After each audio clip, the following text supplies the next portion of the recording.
அஸ்ஸலாமு அலைக்கும் ஃப்ரெண்ட்ஸ், எப்படி இருக்கீங்க? நல்லா இருக்கீங்களா? பாருங்கள், நான் வந்து ஜாலான் முத்தப்பா செஞ்சுருக்குறேங்க. ரொம்ப ரொம்ப சூப்பராக இருக்கும். நல்லா டேஸ்ட்டாகவும் இருக்குங்க. நாங்கள் வந்து கல்யாண வீட்டுங்களில் புது சம்பந்திங்களுக்கு புது மாப்பிள்ளைக்கெலாம் இது ஸ்பெஷலாக நாங்கள் செஞ்சு வைப்போங்க. வாங்க எப்படி செய்யலாம், அதுக்கு என்னென்ன பொருள்லாம் தேவைன்னு பார்ப்போம். இப்போ வந்து போன்லெஸ் சிக்கன் எடுத்துருக்கேங்க. இது வந்து 150 கிராம் இருக்கும். இதை வந்து ஆயில் ஊற்றி கொஞ்சம் ஃப்ரை பண்ணிக்கிறேன். மிளகாத்தூள் ஒரு ஸ்பூன் சேர்த்துக்கிறேன்.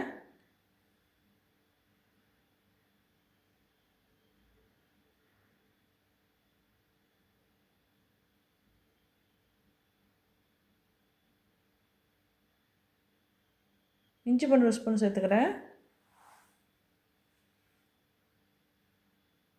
கடைசி வரைக்கும் ஸ்கிப் பண்ணாமல் பாருங்கள், அப்போ தான் நான் என்னென்ன பிரிவு செய்கிறேன்னு உங்களுக்கு புரியும்.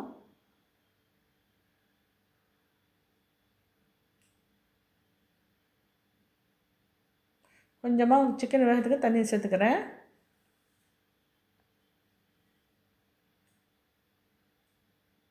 உப்பு தேவையான சேர்த்துக்கிறேன். மூடி போட்டு ஒரு 5 நிமிஷம் வேகட்டும். வெந்துகிட்ருக்கு. பச்சை மிளகா ஒன்று உடச்சி போடுறேன். மசாலா பொருட்கள்லாம் பார்த்துடலாம். மல்லித்தூள் ஒரு ஸ்பூனு, மிளகுத்தூள் ஒரு ஸ்பூன், ஜீரகத்தூள் ஒரு ஸ்பூன், மஞ்சள்தூள் ஒரு ஸ்பூன், கரம் மசாலா தூள் ஒரு ஸ்பூன் சேர்த்துருக்கேங்க. எல்லாத்தையும் மிக்ஸ் பண்ணி நல்லா வேக வச்சுருவோம். இன்னொரு 5 நிமிஷம் வேகட்டும்.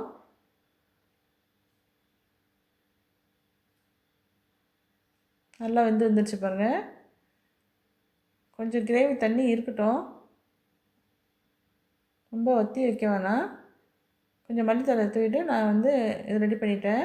சிக்கனை ரெடி பண்ணியாச்சு. இப்போ வந்து இன்னொரு ஃபேனில் ஆயில் சேர்த்துக்கிறேன். பல்லாரி வெங்காயம் 3-4 வெங்காயங்க சின்ன சின்ன பீஸாக கட் பண்ணி வச்சுருக்கேன், அதை சேர்த்துக்கிறேன்.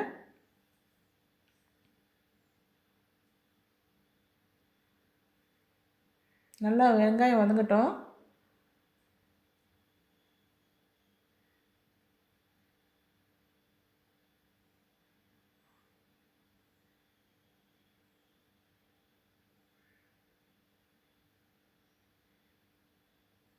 வெங்காயம் சீக்கிரம் வதங்கிறதுக்கு உப்பு சேர்த்துக்கிறேன்.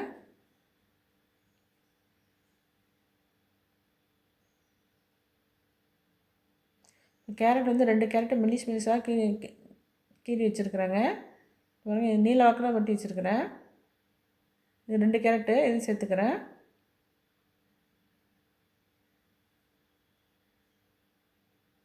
மல்லி புதினா போட்டுக்கிறேங்க. புதினா சேர்த்துக்கோங்க, அப்போ தான் நல்லா ஃப்ளேவர் நல்லாயிருக்கும்.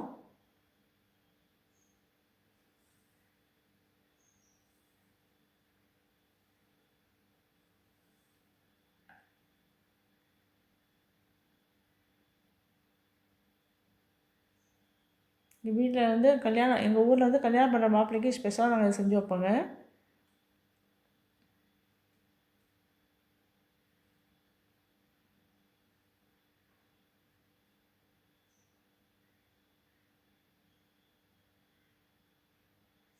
மூடி போட்டு 2 நிமிஷம் இருக்கட்டும். அப்போ தான் நல்லா வெங்காயமும் கேரட்டும் வெந்து வரும். நல்லா வெந்து வந்துடுச்சு.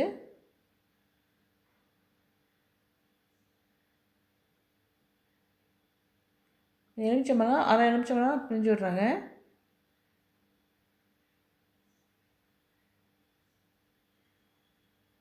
நல்லா மிக்ஸ் பண்ணிடலாம்.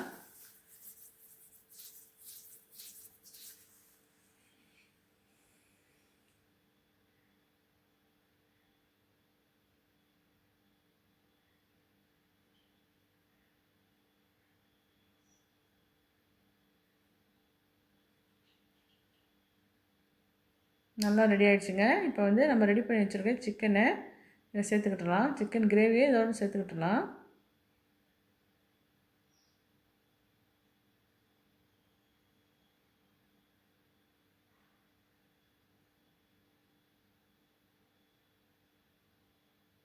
நல்லா வெங்காயமாக சிக்கன் கிரேவி நல்லா மிக்ஸ் பண்ணி விடணும்.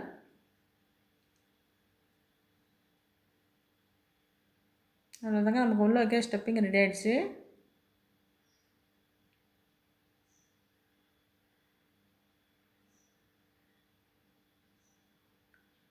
இது நல்லா ஆற வச்சு எடுத்து வச்சுக்கிட்டலாம். இப்போ மாவுக்கு ரெடி பண்ணிடலாங்க. இப்போ மாவுக்கு எப்படி அரைக்கணும்னு பார்ப்போம். வெங்காயம் ஒன்று வெட்டி வச்சுருக்கிறேன். அது நல்லா ஃபைன் பேஸ்ட்டாக அரைச்சி வந்துடணும். அதுமாதிரி தேங்காயும் நல்லா இப்போ பால் புழிஞ்சு எடுத்து வச்சுக்கிட்டணும். அரை மூடி வச்சுருக்குறேங்க தேங்காய்.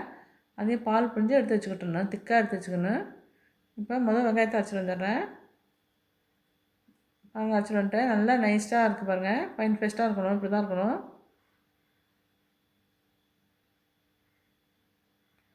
நம்ம ஊற்ற போகிற ஹோலில் வந்து இதை அடைச்சிக்கும், அதனால நல்லா ஃபைன் பேஸ்ட்டாக அரைச்சிக்கணும்.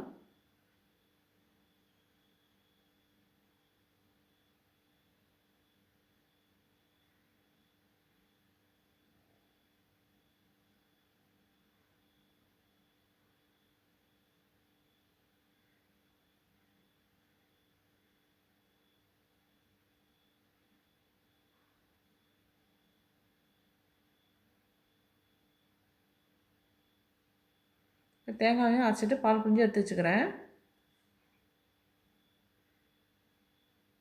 பால் திக்காக எடுத்து வச்சுருக்கேன் பாருங்கள். இது அப்படியே இருக்கட்டும். இப்போ இன்னொரு பவுலில் மாவை வந்து நம்ம கரைச்சிக்கிட்டலாம். மைதா மாவு பாருங்கள், 200 கிராம் மைதா மாவு இருக்கும். முட்டையை உடச்சி நல்லா அடிச்சுக்கிட்டலாம். ஒரு முட்டையை உடச்சி ஊற்றிருக்கேன்.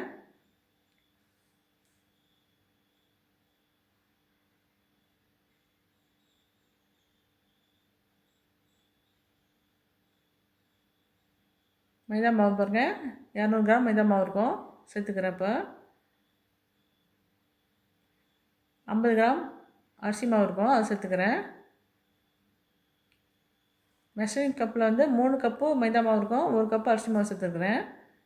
தேவையான அளவுக்கு உப்பு சேர்த்துக்கிறேன். நல்லா மிக்ஸ் பண்ணிடணும்.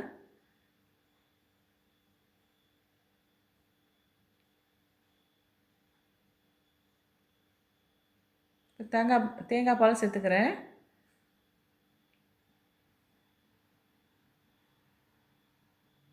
நல்லா கட்டி இல்லாமல் கரைக்கணுங்க. நம்ம அரைச்சி வந்த வெங்காயத்தையும் சேர்த்துக்கிறேன். வெங்காயத்தோட ஃப்ளேவர் நல்லா இருக்குங்க இந்த ஆப்பத்துக்கு. நாங்கள் வாடான்னு சொல்லுவோம், இது மைதா ஆப்பம்னு சொல்லலாம்.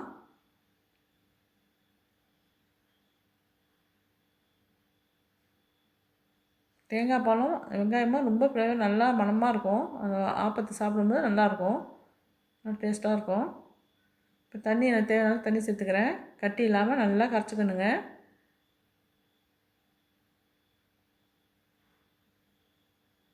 கட்டியே இருக்கக்கூடாது, இந்த ஹோலில் அடைச்சிக்கும். நம்ம ஊற்ற போகிற இந்த பவுலில் வந்து ஹோல் இருக்கும், அதில் வந்து அடைச்சிக்கிட்டுரும், மாவு இறங்காது அப்புறம். அதனால் நல்லா கட்டி இல்லாமல் நல்லா கரைக்கணும். நல்லா கரைச்ச பிறகு நான் காமிக்கிறேன். இப்போ வந்து இன்னொரு சட்டியில் நான் வடிகட்டிக்கிட்டுறேங்க. இது தான் ஊற்ற போகிற பவுலுங்க. 5 ஹோல் இருக்கும், இந்த ஹோல்லாம் அடைச்சிக்கிட்டுரும், கட்டி இருந்தாக்கா அடைச்சிக்கிட்டுரும். அதனால் நான் வந்து வடிகட்டிக்கிறேன்.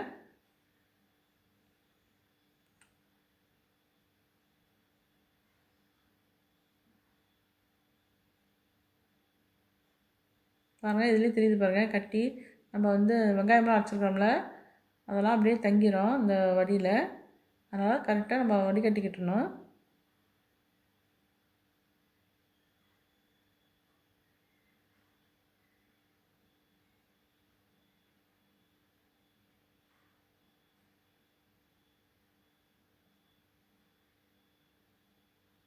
நான் எல்லாத்தையும் வடிகட்டிட்டு காமிக்கிறேன். வாங்க, எல்லாத்தையும் வடிகட்டியாச்சு. தண்ணி வந்து இந்த மாதிரி தாங்க இருக்கணும், இந்த கன்சிஸ்டன்சியில் தாங்க இருக்கணும் மாவு. இப்போ மாவு வந்து நான் இரும்பு சட்டியை அடுப்பில் வச்சுருக்கேன், தோசைக்கல்ல. எண்ணெய் தடவிக்கிறேன்.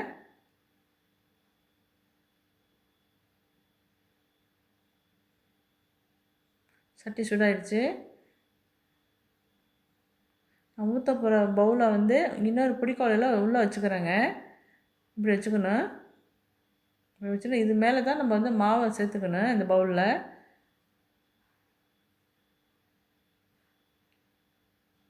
பாருங்கள், இப்போ சேர்த்துருக்கேன் பாருங்கள், இந்த மாதிரி தான் சேர்த்துக்கணும். சேர்த்துட்டு எடுத்த உடனே ஊற்ற ஆரம்பிச்சிடணும். இந்த மாதிரி சுற்றி விடணுங்க. சுற்றி விட்டால் ஹோலாக வரும், மூடி வச்சிடணும். நம்ம ஆப்பம்லாம் சுடுவோம்ல அதே மாதிரி மூடி வச்சு திருப்பிலாம் போடக்கூடாது. ஒரு பக்கமே வந்து எடுத்துடணும். 2 நிமிஷத்தில் வெந்துடுங்க. சீக்கிரம் வெந்துடும்.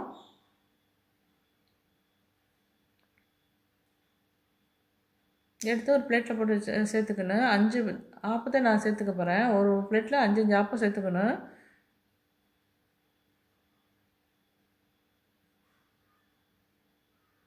இதே மாதிரி செஞ்சு 5 இதை நான் ஒரு பிளேட்டில் சேர்த்துக்க போகிறேன்.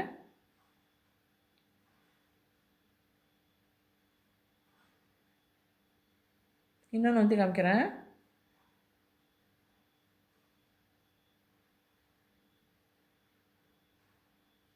நம்ம வடிகட்டினதுனால இந்த ஹோல்லலாம் அடப்பு இல்லாமல் ஈஸியாக இறங்குது பாருங்கள் மாவு. வடிகட்டாமல் ஊற்றினா இறங்கவே இறங்காது. 2வது ஆப்பம் ரெடி ஆகிடுச்சு. இதையும் எடுத்து வச்சுக்கிறேன். அதுலேயே இந்த பிளேட்லேயே எடுத்து வச்சுக்கிறேன். இதே மாதிரி 5 இது செஞ்சு நான் எடுத்து வச்சுக்கிறேன்.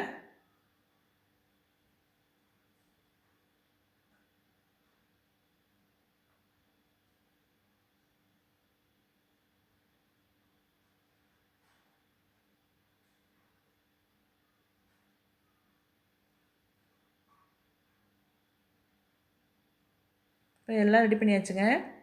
5 5 2 நான் வந்து 5 வடை ஆப்பம் செய்ய போகிறேங்க. அது செட்டு வச்சுருக்கிறேன். இது அப்படியே திருப்பி போட்டுடணும்.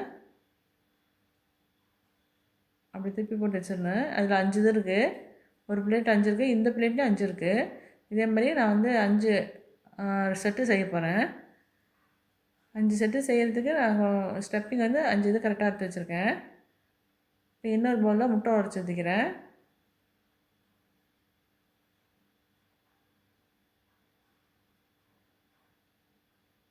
நல்லா கலக்கிக்கணும் முட்டையை.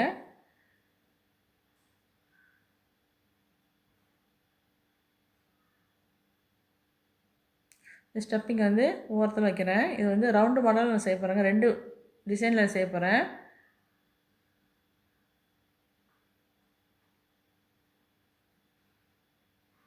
இப்போ நீல வாக்கில் வச்சுக்கணும் ஸ்டப்பிங்கை.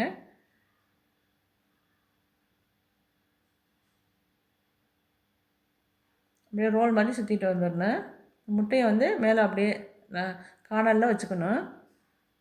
அப்போ தான் நல்லா ஒட்டிக்கும், பிரியாமல் இருக்கும்.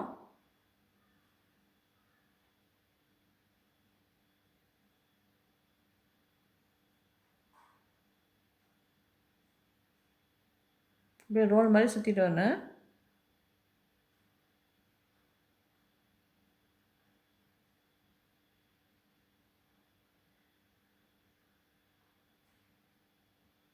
இது ஒரு டிசைன் ரெடி ஆகிடுச்சுங்க. இன்னொன்று காமிக்கிறேன்.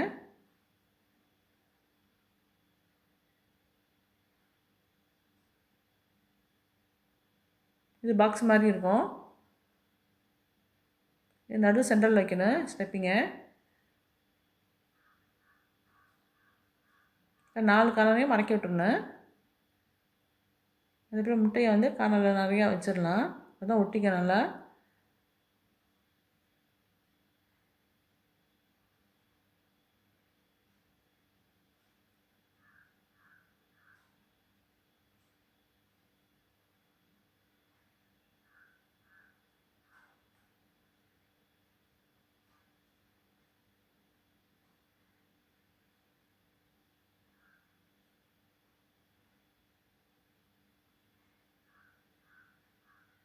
இது ஒரு டிசைனுங்க.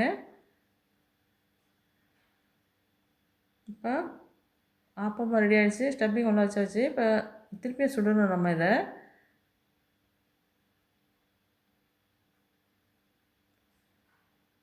இப்போ பெரிய இரும்பு கடாய் வச்சுருக்கேங்க. நெய் சேர்த்துக்கிறேன். நெய் சேர்த்துக்கணும், அப்போ தான் ஃப்ளேவராக நல்லாயிருக்கும். நெய் கொஞ்சம் நிறைய தாங்க சேர்த்துக்கணும் இதில்.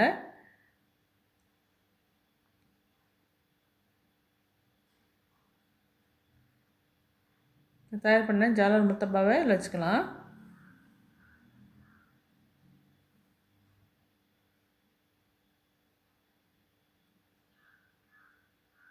சிம்மில் வச்சு நம்ம சுடணுங்க, கருகி போயிடும்.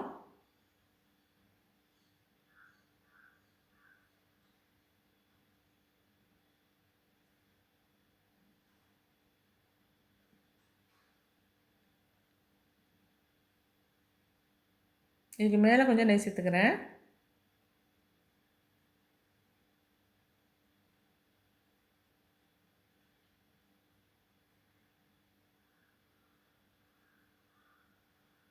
ரொம்ப ரொம்ப சூப்பராக இருக்குங்க. இதே மாதிரி செஞ்சு சாப்பிட்டு பாருங்கள். அடிக்கடி நீங்கள் செய்வீங்க. வர கெஸ்ட்டுங்களுக்கு இந்த மாதிரி செஞ்சு கொடுங்க. முக்கியமான கெஸ்ட்டுங்க வராங்களா, சம்பந்தி வீட்டுங்கன்னு வராங்களா, இந்த மாதிரி செஞ்சு கொடுங்க. நல்லா விரும்பி சாப்பிடுவாங்க.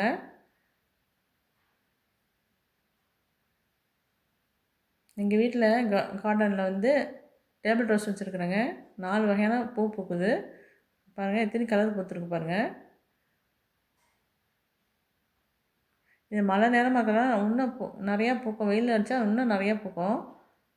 இப்போ மழை பெஞ்சிட்டு இருக்கிறதுனால கொஞ்சம் கம்மியாக பூத்துருக்கு. ரொம்ப ரொம்ப அழகாக இருக்கும் பார்க்கும்போது. இப்போ நம்ம சுட்டு எடுத்தாச்சுங்க. இப்போ கட் பண்ணி காமிக்கிறேன் பாருங்கள். வர கெஸ்ட்டுங்களுக்கு நம்ம ஃபுல்லாக வைக்க முடியாது. ரொம்ப நிறையா வேலை கொள்ளும். ரொம்ப ஒவ்வொருத்தங்களும் ஒன்றுச்சா சாப்பிட மாட்டாங்க, வேஸ்ட் பண்ணிடுவாங்க. அப்போ வந்து இந்த ரோலில் உள்ளதை நம்ம கட் பண்ணி சின்ன சின்ன பீஸாக கட் பண்ணி வைக்கலாம். இந்த மாதிரி வைக்கலாம். ரொம்ப என்ஜாய் பண்ணி சாப்பிடுவாங்க. வேஸ்ட்டும் பண்ண மாட்டாங்க. நமக்கும் வேலை கம்மியாக இருக்கும் அப்படி வச்சா. இதே மாதிரி நீங்களும் செஞ்சு பாருங்கள். செஞ்சு பார்த்துட்டு எப்படி இருக்குன்னு சொல்லுங்கள். நான் போகிற வீடியோ பிடிச்சிருந்துச்சுன்னா லைக் பண்ணுங்கள், ஷேர் பண்ணுங்கள், சப்ஸ்கிரைப் பண்ணுங்கள், கமெண்ட்டில் சொல்லுங்கள் எப்படி இருக்குன்னு. எனக்கு சேனல் பார்த்ததுக்கு ரொம்ப ரொம்ப நன்றிங்க. தேங்க்ஸ் ஃபார் வாட்சிங்.